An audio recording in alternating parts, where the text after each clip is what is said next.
Je suis dans un temple bouddhiste.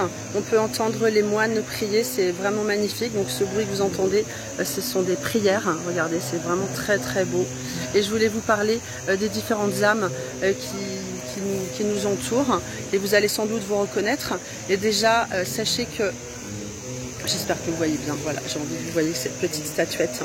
Donc l'âme primaire, en fait, pour savoir comment est-ce que ça fonctionne, une âme primaire, eh bien, sont vraiment le début des jeunes âmes qui vont s'incarner au moins 5 fois.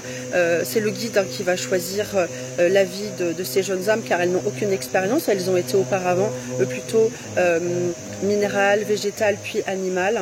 Et en fait, elles décident de s'incarner pour ce long périple sur Terre, avant d'atteindre les hautes sphères et ne plus se réincarner, mais un long chemin est à venir.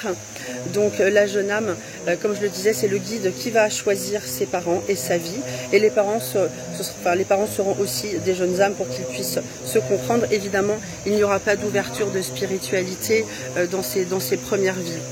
Ensuite, vous avez l'âme jeune, qui aura autant de vie que nécessaire pour comprendre la prochaine évolution vers une âme adulte. Et l'âme jeune choisit ses parents mais n'a toujours pas de spiritualité. Elle est en tout cas beaucoup plus évoluée. Ensuite viendra l'âme adulte que la plupart des humains, c'est la catégorie dans laquelle la plupart des humains sont, mais pas tous heureusement. L'âme adulte en fait a beaucoup d'intérêt pour la finance, l'ego.